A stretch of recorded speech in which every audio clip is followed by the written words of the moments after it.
because I was trying something new with the scheduling thing on there. So did I? You're live! Oh, hello, and we are back. Okay, so this was all my fault. And we're not going to go through most of that. You can blame stuff. me I if you saw it want. said guests waiting and for viewers. I'm like, what's going on here? You can blame me. It's okay. So, okay, No, wait, it's wait. okay. Okay, wait.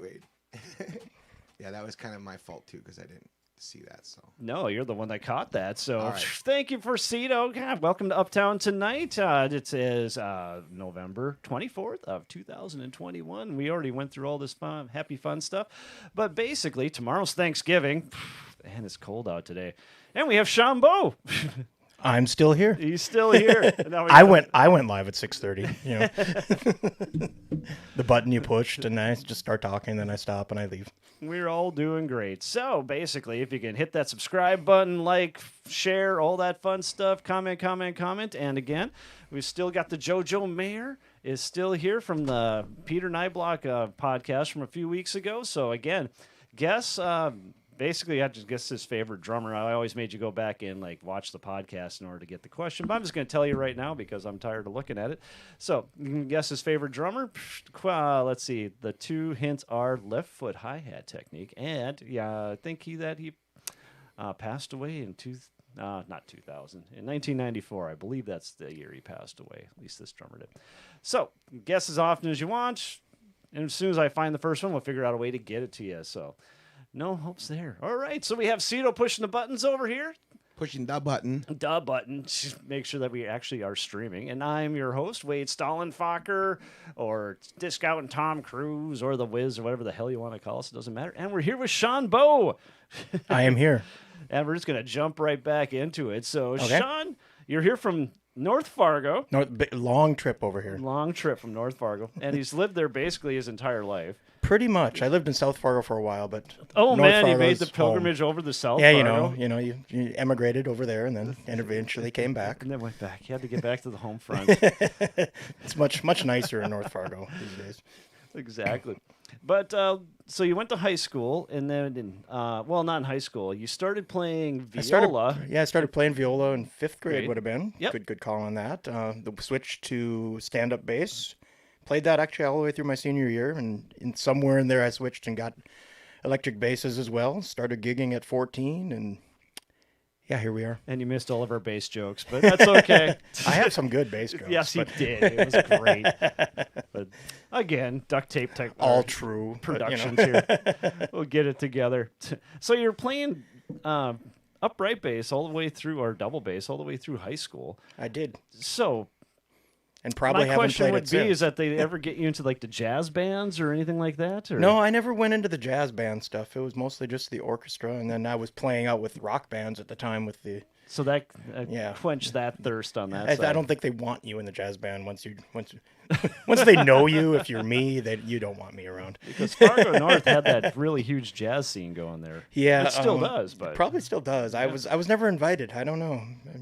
I'm probably for good reason. Wasn't known for my jazz technique. well, there you go. Other assorted things, but not that. But your first band, do you remember the people that you played with? Yeah, it would have been Mitch Rath and Matt By. Okay, what'd you call yourself? That's gonna be a tough one. We're just going with some. We had a bunch of names back then. We called ourselves Octave, of course, which was vodka spelled backwards because we were very cool. Yes. Sphinx, different Exit, all the very typical. We couldn't find something cool in the '80s, but we tried names, Did bands. you say so- different exit? Yeah, Exit with no E, of course. okay. X it, because Well, that made it cool. yeah, exactly.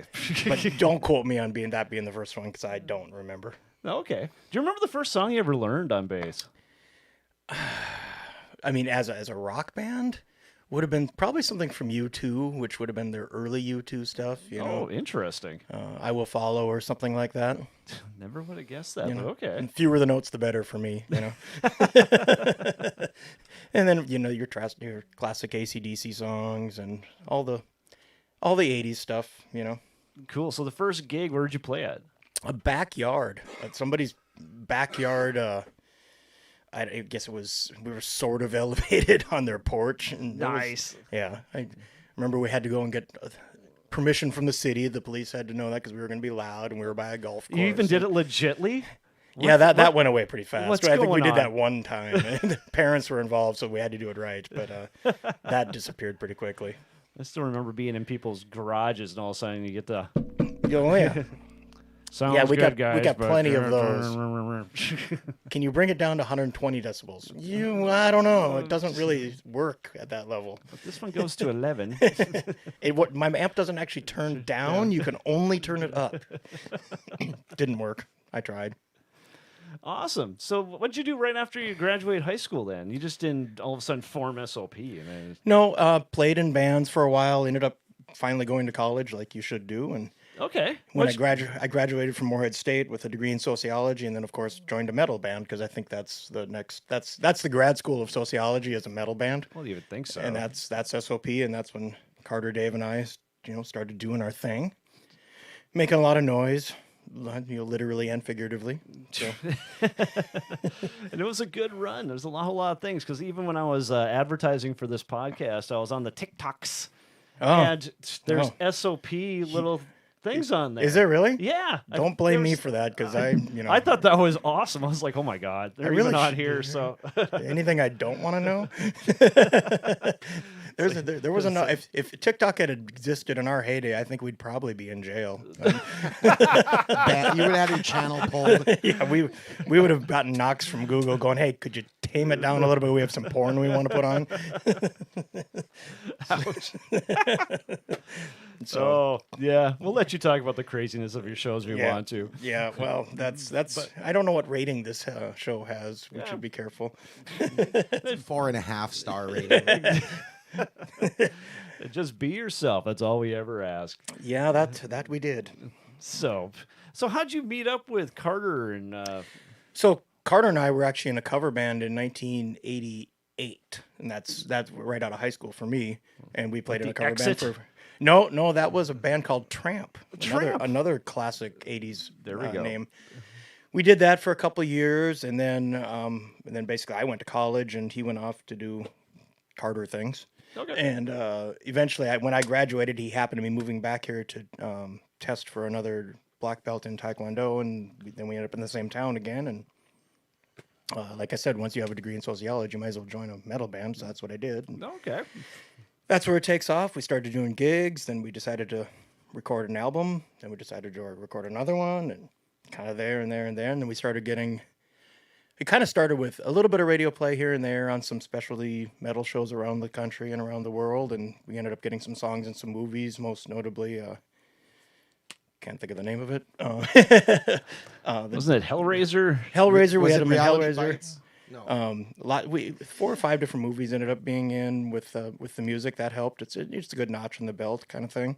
Oh yeah, I'd definitely be proud of that. Bring It On. Sorry. Bring It On. Cheerleader Bring It On, flick. okay. Bring It That's On was. right. Wasn't it when the guy was in the Jeep or whatever? Oh yeah. I think that was the part. I didn't Yeah, the know best that. part I've is seen that movie. there's nothing better than you're listening to the listing of all the songs, and it's all hip hop, hip hop, hip hop, hip hop, SOP song called Teabag, and then going on from there. And you're like, how did they agree to put our song in the movie exactly? And I don't think I want to know because I don't still know. I mean, that cheerleader listening to a song called Teabag. I don't know. Maybe there's something there. I don't know. I don't know. The planets aligned at some point, and everything was good. And those were kind of good notches in the belt. And then we just kept touring around, primarily Midwest, but certainly all around the country here and there. And little bits of radio play around the world on specialty shows and other. And we just kept going until it was time to get other things to do, I guess. Other things to do, or are you just getting too old?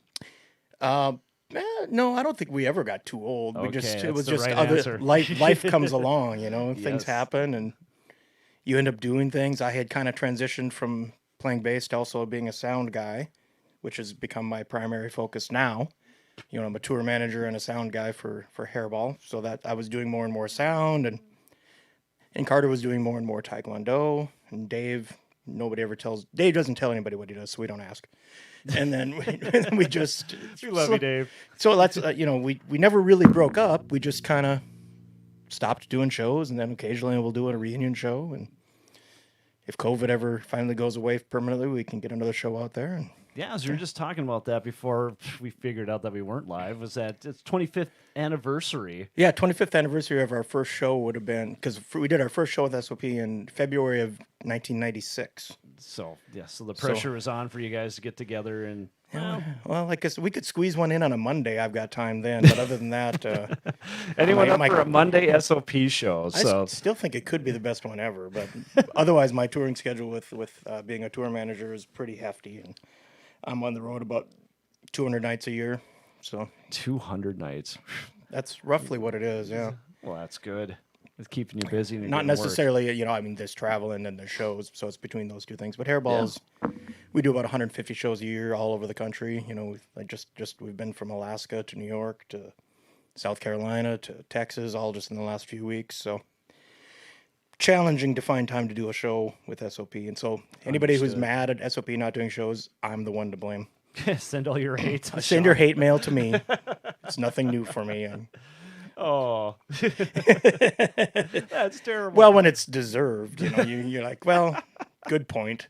I'm not going to argue with you. But I'm going to drag you way back to the beginning of okay. Sons of Poseidon because Uh-oh. I know you just skated right over the top of it. Just how did that even start?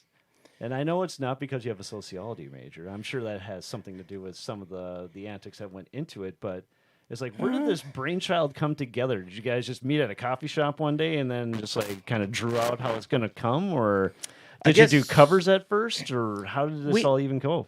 Because our first show came up so fast, we did a few covers and a few originals. But this was really a brainchild of Carter's, Okay. who had been playing, and he was in Phoenix right before that, doing all originals with a band. And then they struggled to find singers, and he was just kind of sick of singers. And who wouldn't be?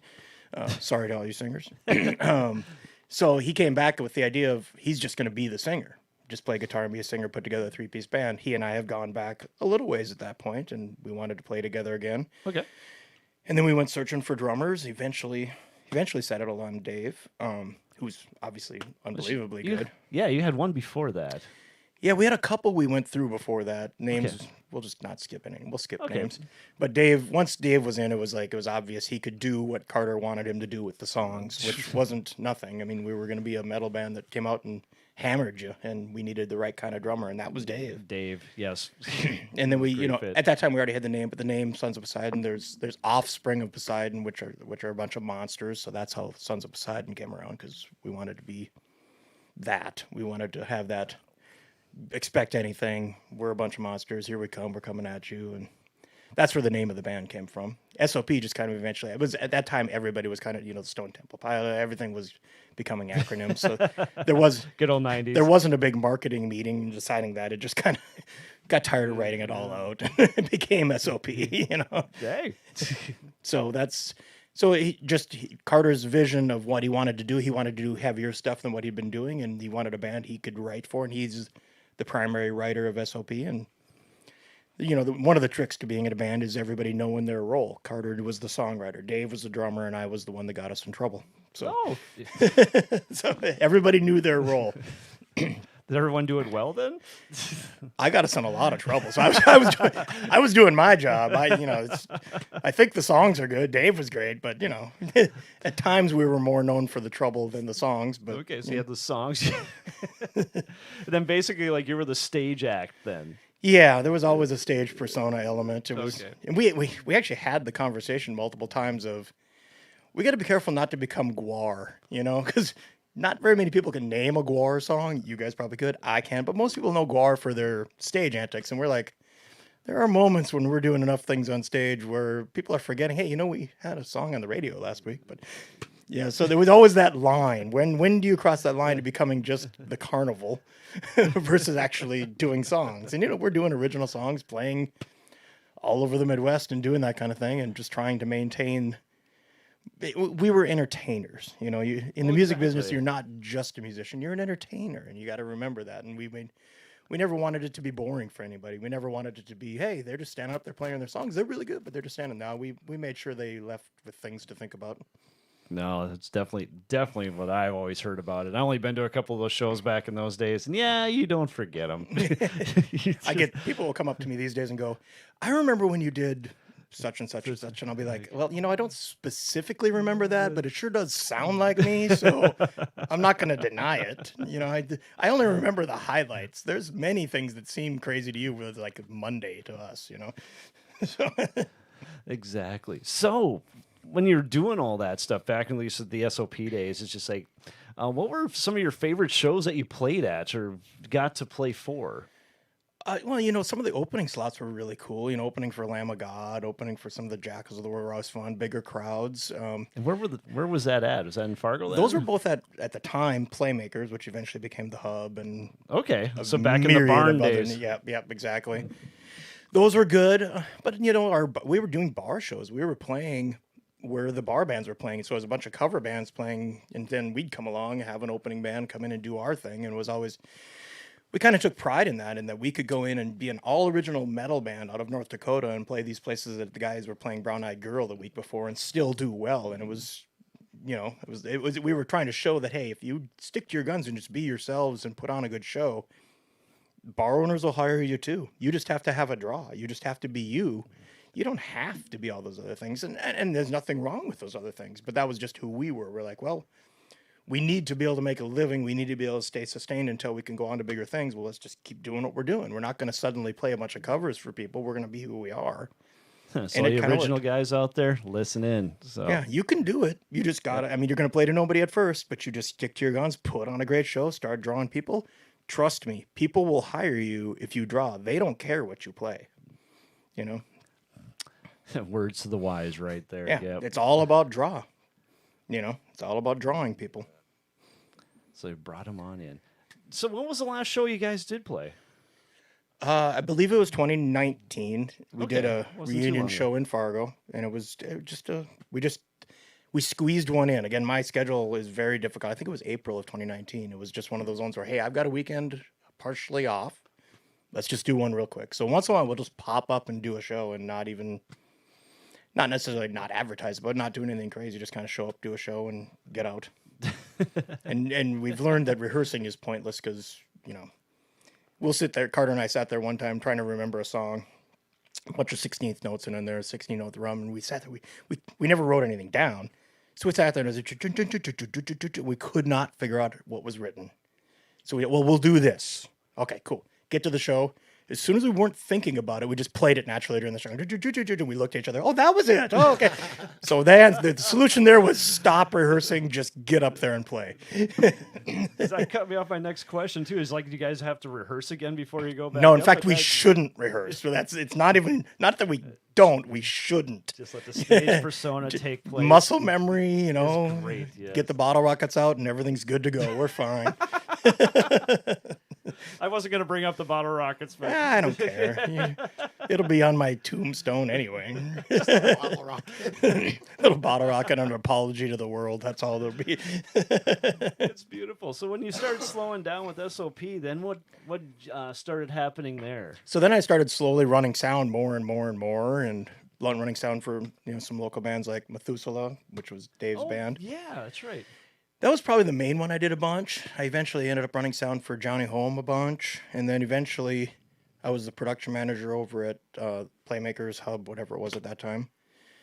That's where I kind of encountered the Hairball guys a little more. Okay. And eventually they needed a sound guy and a tour manager, and so 2016 I came into the Hairball camp, and You've been that's with what I've been doing. Hairball since 2016? Yeah, 5.5 years now that I've been doing that. I mean, it's a good gig. It's where we tour year round. We're literally, I think the first 2.5 years I was with Hairball, I didn't have a weekend off. Yeah. So, and and those are big shows too. And we a lot of production. It's been really good. I mean, we have video, we have pyro, we travel with a big semi and a big tour bus, and that's not easy to squeeze into small places. So you have to kind of go all around the country to do it. And that's what we do. And it's fun. It's fun to do all those different things. For me, transitioning from, people always ask me, do you miss playing? Well, yes, because I enjoyed playing. But switching to running sound was it took over the creative and artistic outlet for me of running sound. Because when you're running sound, as I'm sure some of your listeners will know, that's an artistic expression as well, you know, and you've got full control of everything. I always say you can't really make a band, but you could break a band, so you better do a good job. Turn up the suck knob. Yeah. So I transitioned to that, and that kind of became my artistic outlet. So I enjoy that. I like running sound. That's my, you know, I play bass, but I also run sound, and I'm equally proud of both of those things. Both are very musical, and you know, I don't shoot bottle rockets out of any parts of my body during sound, but you know, Well, you could. I could. The crowd's facing the wrong way anyway. They won't see them, but you know, only on the bus when the band is pissing me off. That's when I shoot bottle rockets. Just throw it in there. Good night. Throw them in their fuckers. bunk. They don't have any idea what happened. Yeah, you won't bug me again later in catering, will you? Ouch. No, sound to me is like, it's kind of that foreign language. You just look at it. I know there's little buttons and things you push, and things sound better and things sound worse. But you know, that's why I pay Cito and golf balls to come here and do the podcast. So Nah, the we trick sound is that you good. just play with the knobs till it sounds cool. That's what sound guys do. Oh. They can tell you other things. They'll try to fool you with the language. Truth is, they're just going, oh, that's better. There's too many of them. Yeah. So that's my story. That's all I know. That's all you know. But how'd you get into running sound in the first place? Did that come through SOP? Figuring it Well, out yeah, from there, SOP, we owned, I mean, especially back in those days, everybody had to own a PA because there wasn't house PA everywhere like there sort of is now. So we owned production, PA and lights, but we didn't know how to run any of them. So we were always hiring guys to do it, but we couldn't run it ourselves. So it kind of just went, you know, I should probably know how this stuff works. And that sounds like a really boring story, but that's just the truth. It's like, I'm going to figure this out. So if there's problems, I can jump in and, you know, just be there as another guy to help things. So I slowly learned more. I taught myself more, and I really just taught myself. I didn't go to school for it. I just kept learning and learning. And eventually, as we start slowing down, well, we have all the gear sitting there. I'm like, well, I'll just start renting the gear out, and that way we can generate some revenue and slowly. Precisely. The entrepreneur, right Yeah. there. Well, Yes. you know, if you guys know, everybody knows how much money you have tied up in all this stuff, and just Oh, have it God. sitting in your garage is not doing anything for you. So we literally just took it out and did that and networked that way, and I kind of became more of a sound guy than anything else, you know. Okay, so you basically just went back and just started turning the knobs until you found something. Really, There that was it. I wasn't- mean, I kind of became our monitor guy for SOP and started with that. Okay. Then we'd have somebody out front, and then eventually, as we slowed down, we didn't have a permanent sound guy, so we'd get somebody, and I'd go out and sound check the band and kind of turn it over to a guy. So I slowly got better as a front of house guy, and then just that's, you know, you slowly. It's like anything else, you know. You don't have a big plan ahead of time that's going to work its way out. At some point, I decided I really did kind of want to make a living running sound, and I thought, well, how am I going to do this? And the answer is just get better. Opportunities will present themselves, and that's what I did. Just kept trying to take steps forward, and now I'm with a band that tours the country, and that's how I make a living. So I'm kind of proud of myself that I managed to do that. But it was really there was no school for it that I wanted to go to. It was just sit there and mess with it, play with it till you can figure it out. Which is great. So there again, kids out there, is that you don't need to go to the fancy schools in order to do all this stuff. You just got to sit down and actually just jump into it. Just Yeah, do it. and there's nothing wrong with the schools in terms of some basic understanding of things, but the reality of being out there on the road and what happens when the power blows up over there, what are you going to do? Well, they're not going to teach you that in school. They're going to teach you about they're going to teach you about how it works theoretically. Yeah. And then you're going to get out there and go, okay, we're in Dickinson. There's no real power. How do we make this work? and that's where you learn how you make it work. Oh, life on the road. Yep. And that's just what you have to do. You just have to dive in at some point. It's got to be a beautiful thing. But we got some photos of you that I pulled Uh-oh. off the interwebs that some need some explaining, and This some are this fairly. could be bad. This could, I don't know about bad. I think well, that was not bad. That was actually my little stint with At the Emporium, actually, where I played bass with them for a little while. Because that's Curtis and I up front talking to each other, it looks like, more than the crowd. But yeah. Okay. Rib Fest, but that's Adam on guitar and Curtis out there in front. And what band was that? At the Emporium? At the Emporium. Okay. Yeah, I did a little stint with them. That looks like Bo drumming there, I believe. And all I saw was make believe Munch something. makes balloon. Yeah, I was like, what? What's going on here? Found that on my Facebook? Yes, I did. It said you were in there someplace, and I was like, okay. I cannot explain that one. Is that Chuck E. Cheese? I have no idea.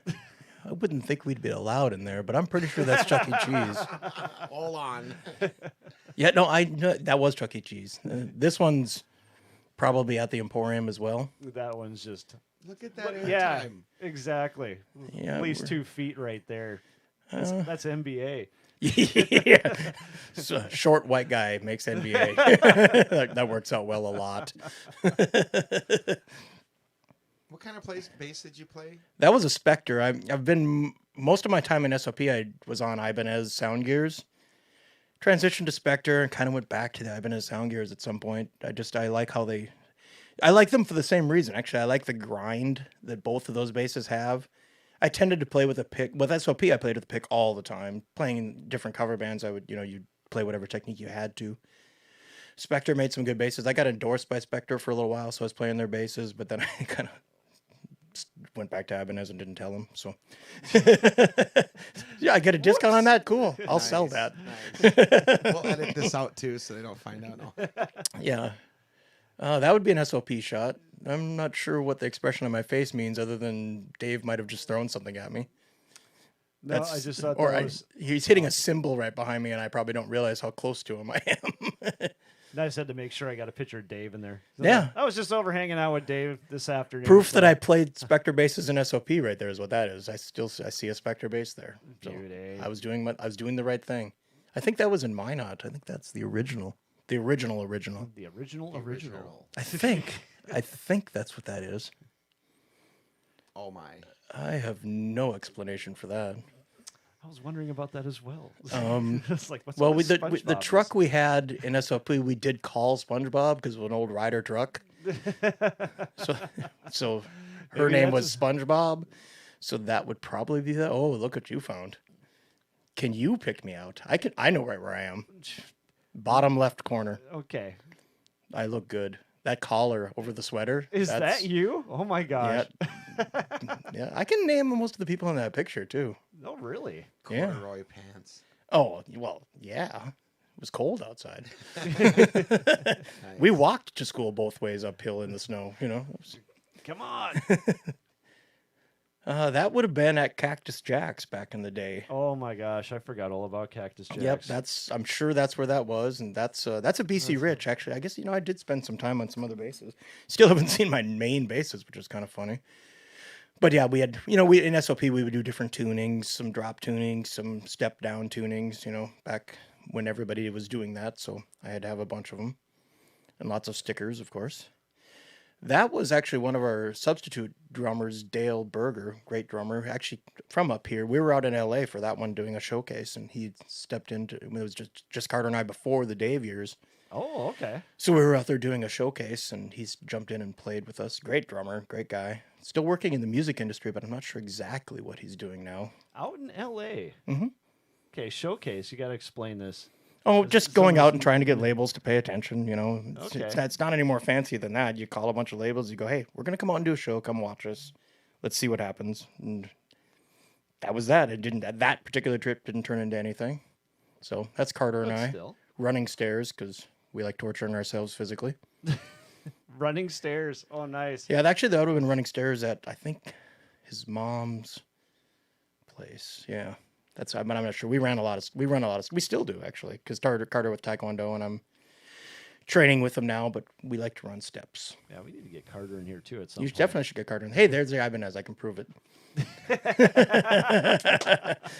Definitely an SOP show. Probably at Rick's. It looks like we kind of made a home of Rick's. We tried to be loyal to people. Yeah, it doesn't seem like Rick's is really having much as in music out there lately. Every once in a while something pops up. I'm so out of the loop here in some ways. I'm the Yeah. wrong guest because I'm not much in the loop with Fargo because I'm home just about every week for a few days, but I'm on the road the rest of the time. And But that's okay. Making know, money I- doing music. I rarely am at home. When I am home, I certainly don't go out much because it's usually a Monday or a Tuesday and then I'm off again. So. Oh, that's another. Well, Carter's taking that picture, so he's there too. But we take our bikes and ride where you're not supposed to ride. I just like the surly. You can see it was cold out because I got about 45 layers on. I think that was last year because I just got my fat bike last year, and I was just trying to ride through all that crap, and was fun. How does the bike ride on? I've always wondered about those. Big If you're going to go tires. down and that would literally, there's no path, you're just riding, you need the fat tires. There's just no. Carter was actually not on a fat boy, but he was making it through, but he was following me. So, You're paving the way. yeah, causing trouble.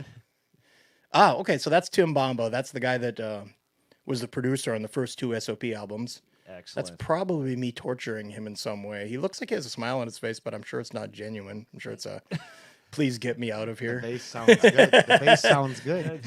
Yeah, it was one take, not because I nailed it, but because he wanted to get me away from him. So that was okay. Yeah, he was great producer. That's me running sound for a guy out of Nashville. I don't know where it was. It was somewhere. No, it's just a great photo.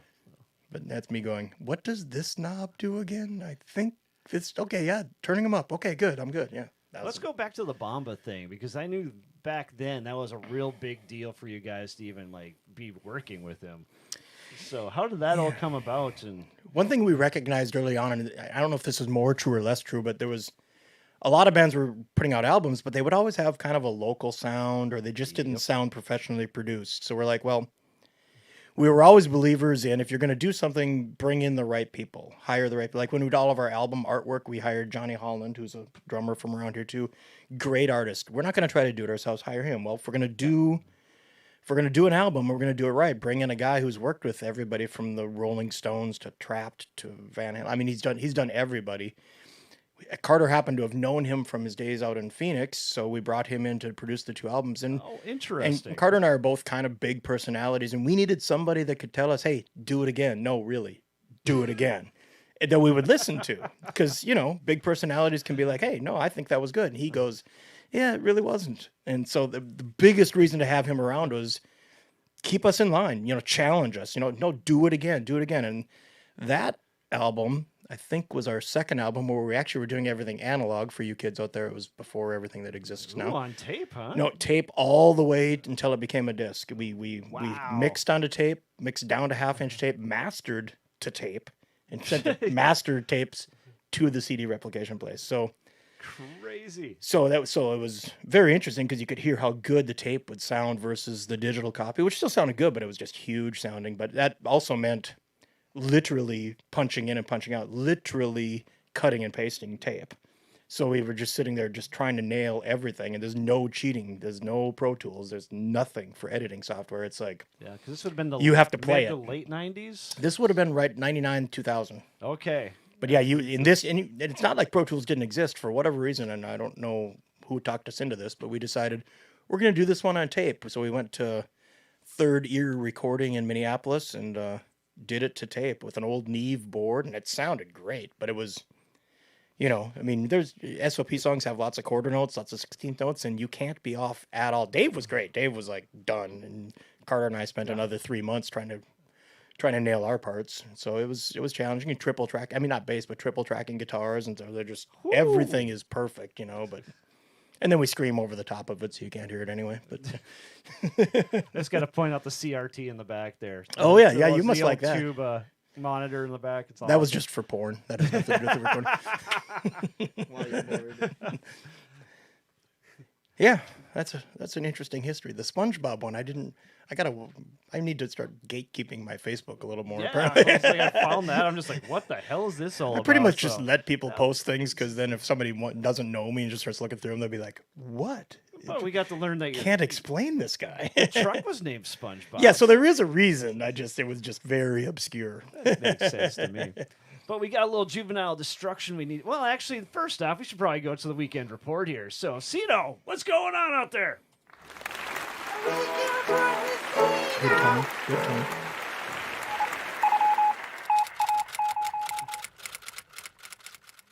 Hey, how's it all going out there, Fargo Moorhead? Cito here with the weekend report. We got Hat over here on the couch, and it's a good time. So, Oh, it's great. Uptown report here. We got the I windbreak. still have clothes on. Yeah, we haven't got So there far. yet. So windbreak. We got the tripwire out on tonight because it's the night before Thanksgiving. So They won't have clothes on. no. So happy Thanksgiving, everyone. If I don't see you tomorrow. DJ and the Atomics will be out there on the Thursday night, and then 2 weeks notice we'll be out Friday, And then Johnny Home will be out Saturday. So you got 4 bands this weekend at the Windbreak. So Go if you soak that up. yeah, go out every night if you can. No, the Poorhouse in Grand Forks got jacked up on Saturday, and then the Fargo Theater Deuces Wild with Darren Wentz on Darren Saturday. Wentz. Yep, and do we still have his album up there? We do. Yep, there it is. And then the Fargo Theater. Oh, no, that was where I was at. The TAC has Free Falling out there on Friday night. There it is. And then the Shooting Star Casino in Monoman has Street Talk on Friday and Saturday. So I don't. The Acoustic Corner on Wednesday night. That's tonight. We got Sean Mitzel at Rick's. We were just talking about Rick's. Yep. And then Mick Klein is out over at Tailgaters tonight. So make sure you guys check that out. Friday night, we got Mike Morris at Rookies. And then Darren Wentz is in the West Fargo VFW. Darren's getting some work. And then Saturday, November 27th, Jim White is at the Roundup Saloon. And then Sean Mitzel is at the Silver Dollar Flying Pig in West Fargo. And so is Mitzi. Downtown, we got the VFW. We got the Pawnbrokers Friday and Saturday night. And then the DCR has Dimension Jumpers, which I was going to say, that's the newest name I like in town right now. Dimension Jumpers. It just sticks in my head, so I like it. And I just saw a video of them posted on Facebook. I was going to watch it, and I haven't done it yet, but it looked interesting. It makes me wonder if it's another downtown band who just changed their names to Dimension Jumpers. It's hard to say. It's a cool name, though. It's hard, you guys know it's hard to come up with good names yeah. that somebody hasn't already done. That one might be, they might not have a lawsuit coming on that one. They might be okay. Lawsuit. I know. I looked up our name, Uptown, and there's like bands all over the country named Uptown. It's not like an original funny. name. So Sons of Norway have the Nick Gruber out there on Saturday night, and then Front Street, there's the Vinyl and Vino DJ AP on Thursday night, and then Bar Night. Speaking of AP was let go by the Titans, and Saw that. yeah. He Adrian Peterson? must. I think he's done now because Oh. that was it for him. So He had another kid already, and then it was. So Sorry, we're just that jumping too- all over the football now. Sorry, that too soon. He hasn't started beating him yet, but he weighs all another over. 3. Bar 9 Ditching Delmer will be out there tonight. So there's a lot of music happening tonight, guys. If you're out with the family, you want to step out of the house, you don't want to be cutting up carrots and stuff, get out to a bar and check out some live music tonight. Is that why you were late? You were cutting carrots? Yeah, I was waiting for carrots. Okay. Story of your life. Wait. And then the Dempsey's. Carrots? Is that some kind of euphemism? I'm not sure. No, in this case, it's literally. He's literally waiting for carrots. I gotta make stock tonight. Okay. So Dempsey's, we got Boots out there, and then the Winter Sloth, which I was thinking is neat because that's our co-host's We got band. our sloth child. Yeah, he'll be out there. No, I'm just kidding. He'll be out there. He looks like he gets around. Yeah, he's our co-host. Oh, yeah. So. The Aquarium has Rage Against the Machine tribute with Diane and the Forefathers. Now, for you to know, this is Diane Miller. She changed her name now to Diane. So Diane and the Forefathers will be out there Friday, and then ROT and more on Saturday. That's not a band, is it? That's all it had. More. Okay. More people? Sure. Oh, I thought that was like a to be announced thing or something. ROT. Probably. Okay. The Cellar, the comedy club on Wednesday night has Chris Higgins on Friday night, and then Delta 42 has Kathy Brecky and the 42nd Street Jazz Band on Thursday night doing their thing. And the Original in Minot has Killing Smalls Thursday through Saturday, and then the Laughing Sun Brewery in Bismarck, Mandan. Unleashed, Unplugged will be out there, so make sure you check out that special show. Do they do a show where they're leashed and plugged? I have to send that out. They are opening for Unleashed. Hairball. I'm going to insist on leashed and plugged from now on. That's a new rider thing for us for opening bands, just so you guys know, coming up. No uns. Leashed and plugged. And then we got Bull Honky, so I'm not sure if I feel right saying that. Midwest Remedies, Depends on what you're thinking about when you say it. Jefferson's. Midwest Remedies, we got the Bisman Little Band on Monday night. And then the Sandbar 2, Detroit Lakes. Trip Bar will be out there Friday night. Naked again. Yep, naked. Again. Yep, that's their new thing. And Man. then when we have you put the wedding out there in Dickinson. Is that for us? Yes. Okay. It says wedding Dickinson. We're in a private party. We'll be doing I But got you can crash it. Anybody can crash Yeah, it. just Come on out. try to find us. They don't have good bouncers at weddings. So what are they going to do? You know? And then I think that's it. Yep. that Back to is the it. top. So that's the weekend report with me. So you guys all have a good Thanksgiving and make sure you eat your gravy. So Another euphemism, or is that like really eat your gravy? yeah, just eat your gravy. Okay. Are you saying don't waste the gravy, or you should eat gravy? Eat your gravy. Now I think we're going way I'm too not far. gonna with eat. the I'm not gravy gonna eat train. your gravy, because then that is a euphemism. But Eat my gravy. He's looking for gravy tonight. see, you got me in SOP mode, and that's never good. I'm starting to like this. But you went by the name of Hat for I did. many, many years. I don't know if you still are or if not, but I'm going to hold you off from there. I'm going to tease this. How did you get the name Hat, and where did it come from, and all the ramifications come before that? But while I'm teasing this, we got a little juvenile destruction here that we have to do with our Off the Roof.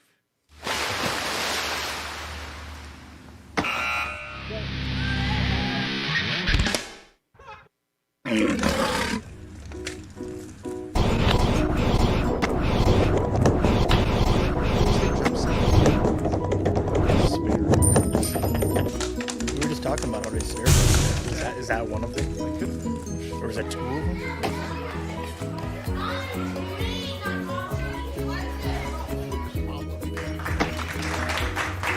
I'm doing without a gimbal. We gotta get a gimbal.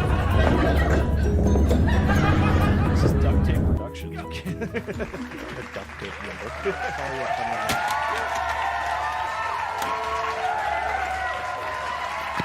There's one of your best snares.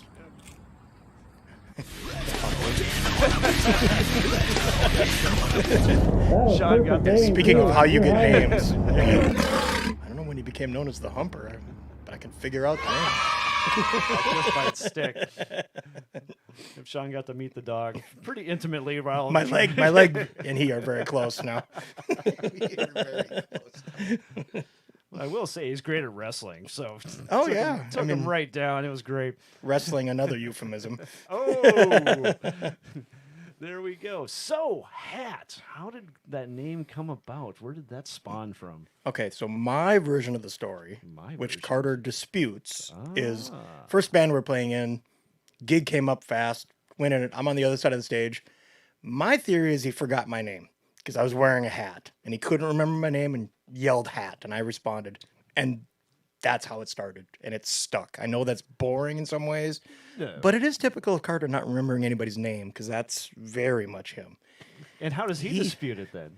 I think he said I was wearing a really stupid hat and decided to call me Hat, which I can't entirely deny, but I still think it's partially his fault for forgetting my name, which he may still not know my real name. I don't know. So I'm going to push. That was the band before SOP. No, yeah, that was the band before SOP, and then Okay. it stuck and kept going. The best story about my name, though, is this: we found ourselves in a little bit of a legal situation in Bismarck, North Dakota, where we were kind of met with a letter from the state's attorney for some of the things we were doing on stage. Oopsies. So the detective calls us and asks to speak to Hat, because of course he has no idea what my name is. And he's doing everything he can to ask me my name without coming right out and asking my name. So you go by Hat? Yes. People call you Hat? Yes. Well, if you were Hat. I never gave in. I never gave him my real name. Oh, I don't know why he didn't just ask, because I wouldn't have lied to him, but yeah, that's... So I didn't get any summons or anything. No, I mean, if I did, it went to some guy named Hat, who's now probably got a now there's some guy named bench Hat warrant out there so for Hat. And pissed off. like, well, my driver's license doesn't say Hat, so I'm good. He calls himself Hat, everyone. I have been known to tell other stories about why I was named Hat, but I'm usually just lying to get people's reactions. Oh, I got you. But there you got the truth right here. So Usually say something just completely irrelevant to something and say, yeah, that's why, and they'll be like, oh yeah. No. it might be. I've just completely made that up. And see, when I first met you, I met you when we were working together at the Pizza Hut. Ah, And, yeah. I knew you by Sean, because that's how I met you. And then And then you everyone were always said confused. Hat, and I didn't know who Hat was. And they're like, it's Hat, the bass player. I'm like, Sean, his Hat. And everyone called you Hat. And they never even know your name. So I tried to keep those worlds separate, but it didn't work. Yeah, got in a little bit of trouble there too. Oh, so that's a story for another day. Yeah, the newspaper articles going to the boss were never good, and yes, that absolutely happened. One day, just walked up and put the newspaper down in front of me, and there was a story about us being. I'm like, oh god, I better make a really good pizza today, because otherwise I'm going home. That's why I said, I go, what kind of music you guys play? What do you guys do? And you're like, we're really fucking loud. We don't fuck around. That's the first things you said to me. I wasn't lying. First time I went to your show, I told everyone, like, my balls, my asshole was loose. I mean, I felt weird. It was so loud. Sounds like a reaction to an SOP show. It was great. I went out to a lot of your shows. Get that as a sound bite of Cito. That's perfect. My balls were rattling. My balls and my asshole was loose. Beautiful. We're going to wrap this one on up, but we're definitely going to see if we can get you back on here. Absolutely. It's been great. Soon, I come back anytime. Because I know you got many, many, many more stories under that hat of yours. Yeah, so, well, there's that. Yeah. That's true. So there we go. I'll probably have more stories when I try to leave with your dog. I might give you a few stories for tonight. Yeah, you never know. So, anything left for the good of the order? I got nothing. Nothing? No. No big shows coming up and all that, just other than Hairball, just Hairball. Okay. You know, I'm going to Minneapolis for a Hairball show Saturday, and then we're slow time of the year right now, so we're just playing a couple shows a week most of the time. Will we see you when we do our opening? Absolutely. Okay, sweet. Oh, yeah, we should put that back up since we missed that whole thing. So Yeah, that should be a good one. Sioux Falls, hit the Sanford, weekend Pentagon. fun there. Oh, yeah. I'll give you at least an 8x8 section on the stage to set up, and at least, 8x8? Man. Inside. See, this is why you got to know people. But today, basically, what I want to do is give. It's way up at the top. Oh, wait, the top. Yep. There we go. Right there, Hairball. There we go, with Uptown. Yes, on January Right 28th. on. So we'll have to come up, we'll have to make some stories, then I'll come back on and we'll talk about them. Perfect. I didn't know we all sounded like chipmunks when we played. Man, what was he doing out there? The I have crowd all was just kinds of tricks. reacting. We have big video screens. You guys got the SpongeBob. I'll get something to put up behind you guys. SpongeBob? No, it won't be SpongeBob. Oh, boy. It won't be legal. It might have a sponge of some sort involved. And I'll just be going, I don't know. They were the opening band. It was nothing to do with me. Awesome. Great having you on, Sean. This was fun. Real fun. Thanks, guys. But remember, if your drummer has more charisma than your front man, your band may be in trouble. But that's why my band's doing just fine. So until next time,